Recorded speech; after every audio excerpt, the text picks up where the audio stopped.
기도하심으로 말씀 묵상을 시작하겠습니다. 하나님 감사합니다. 오늘도 귀한 말씀 가운데 나아갑니다.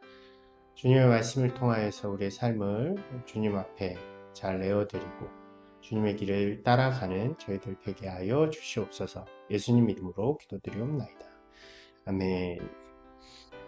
오늘은 26장의 말씀을 나누도록 하겠습니다. 26장의 말씀은 대조되어지는 두 개의 모습으로 이야기가 시작이 되어집니다.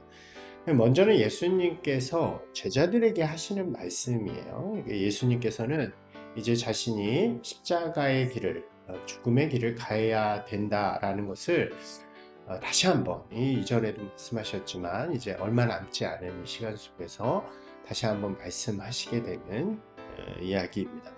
그리고 이어지는 내용은 그와 대비되어서 종교 지도자들이 모여서 예수님을 죽이고자 하는 모의를 하는 그런 장면인 거죠.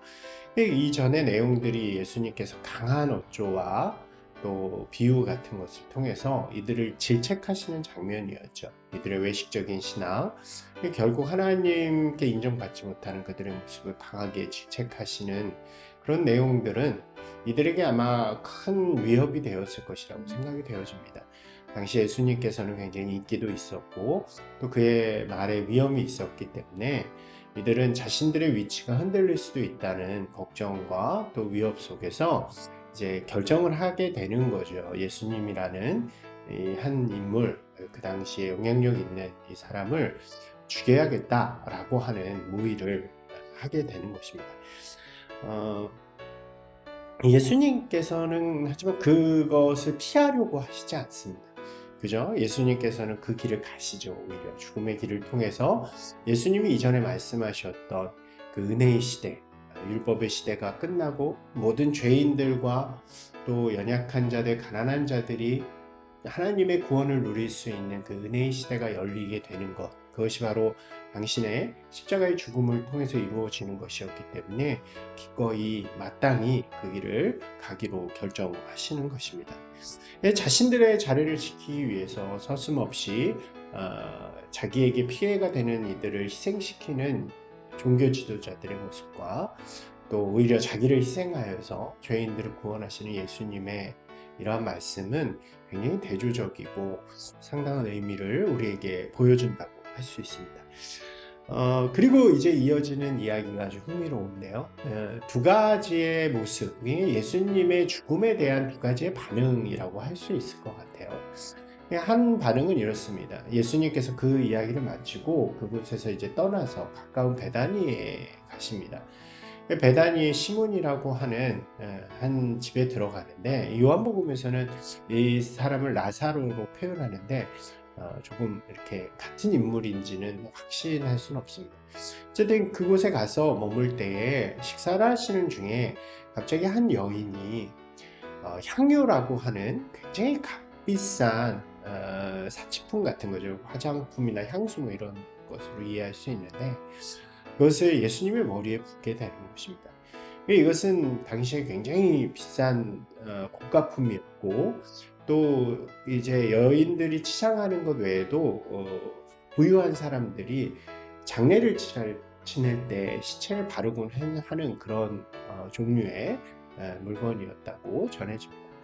근데 그 모습을 보고 제자들이 매우 흥분하면서 아니 그 값비싼 걸 왜 낭비를 하느냐, 차라리 팔아서 가난한 사람들에게 나눠주면 더 좋지 않았겠느냐라고 하는 책망을 하는 거죠.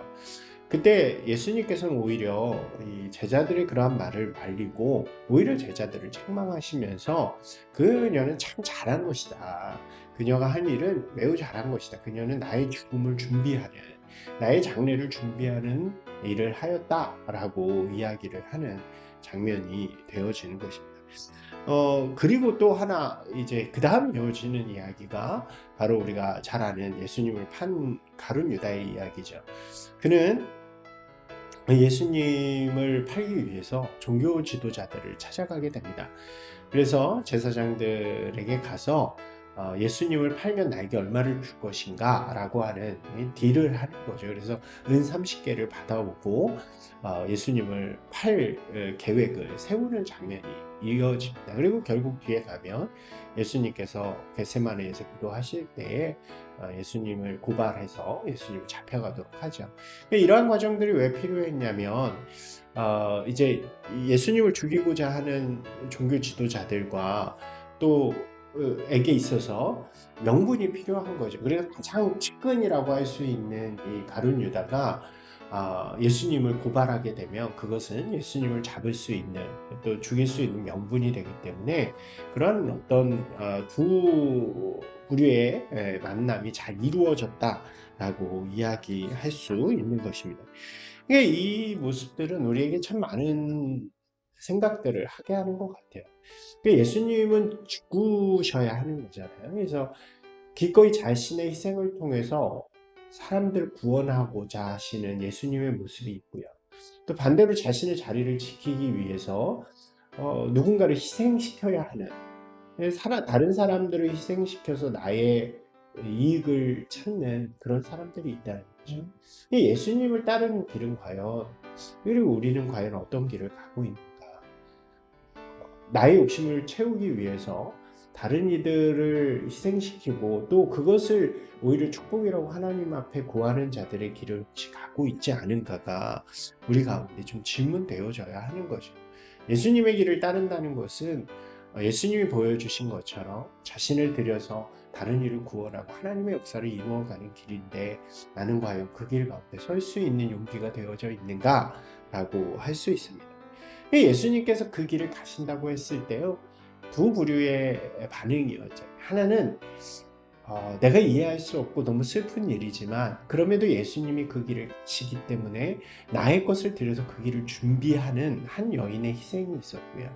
반대로 3년이라는 시간 동안 예수님을 그렇게 쫓아다니면서 배웠음에도 불구하고 그 목적이 나를 향했기 때문에 내 기대와 다른 예수님의 죽음의 길에 내가 동조할 수 없어서 내가 살기 위한 나의 이익을 위한 길을 도모하는 가룟 유다의 모습이라고 할 수 있습니다. 우리 또한 그러지 않을까요? 우리의 신앙이 우리의 기대와 다를 때, 우리의 기대를 채워주지 못할 때 우리는 과연 어떤 모습으로 설 수 있는가? 그럼에도 불구하고 나는 주님의 길을 내 것을 내어드리면서 내 기대도 내어드리고 내 기대도 포기하고 내 이익도 포기하면서 주님의 길을 따라갈 수 있는가? 아니면 그것을 알게 되었을 때 그것을 포기하고 이제 나 살 길을 도모하면서 살아가는 가룟 유다와 같은 모습을 갖진 않을까. 우리가 이 말씀을 통해서 오늘 좀 다시 한번 깊게 새겨보는 시간이 되기를 소망합니다. 사랑하는 여러분, 주님의 길은 주님의 목숨을 희생하여서 우리를 살리는 길이었고요. 그리고 예수님께서는 또 우리에게 그 길을 따라오라고 말씀하십니다. 오늘 이 말씀을 다시 한번 읽으시면서 나의 믿음의 길은 과연 어떤 길을 가고 있는가? 주님, 제가 내 기대와 생각이 대로 믿음의 길이 달라질지라도 주님을 끝까지 신뢰함으로 주님의 길을 가겠습니다 하는 고백들이 이어지는 귀한 시간이 되시기를 주님의 이름으로 축원합니다.